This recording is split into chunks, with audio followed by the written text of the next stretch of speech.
వస్తుంది, పేరు గొప్పగా ఉంటుంది, అప్పు ఊటకు వస్తుంది వాళ్ళకు. ఇవాళ తెలంగాణ రాష్ట్రం కూడా పేరు గొప్పగా ఉంది, అప్పు ఊటకు వచ్చింది. నేను ఇది చెప్తే అరే ఇట్లా నిజాలు బయట చెప్తావా, ఇట్లా పరువు తీస్తావా నువ్వు రాష్ట్రాన్ని?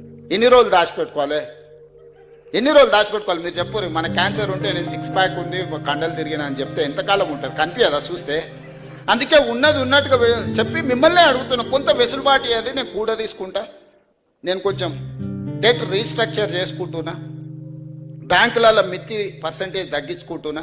మిత్తి తగ్గకపోతే 11% రేట్ ఆఫ్ ఇంట్రెస్ట్లో తెచ్చిండే గవర్నమెంట్ ప్రాజెక్టులకు. మీరు రేపు పొద్దుగాల ఎంప్లాయీస్ కాబోతున్నారు, 4% 5%కు ఇవ్వడానికి బొచ్చడి బ్యాంకులు ఉన్నాయి భూమి మీద.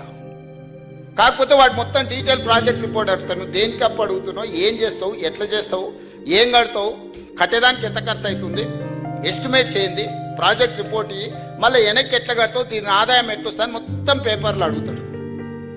పక్కాగా అప్పు ఇచ్చేటోడు పక్కాగా పత్రాలు అడుగుతాడు. అవునా? దొంగ కాగితాలు డూప్లికేట్ కాగితాలు పక్కన పెడితే వాడు ఎంతైనా మిత్తి అంటే తీసుకుంటాడు. ఈయనకి తెలుసు ఆయనకి తెలుసు, వీడు పారిపోతాడని వీడు కట్టేది ఎగదొబ్బేదే కదా, నాకేం చేసేది ఉందని. కేవలం వాళ్ళ కమిషన్ల కోసము కాళేశ్వరం మీద 1,50,00,000 రూపాయలు అప్పు తెస్తే it the rate of 11%. Projects reservation కానీ రివర్ రిజర్వేషన్ల వరల్డ్ బ్యాంక్ నుంచి ఏడీపీ బ్యాంకులు 3 to 4% రేట్ ఆఫ్ ఇంట్రెస్ట్ ఇవ్వడానికి సిద్ధం. జస్ట్ డిపిఆర్ సబ్మిట్ చేస్తే దొంగతనం బయటపడుతుందని అడాక్ బేసిస్ మీద వాళ్ళ దగ్గర లోన్ అప్రూవల్ తీసుకొని 1,50,00,000 రూపాయల అప్పు 10.50 ఆల్మోస్ట్ 11% రేట్లో ఇంట్రెస్ట్ తెచ్చి,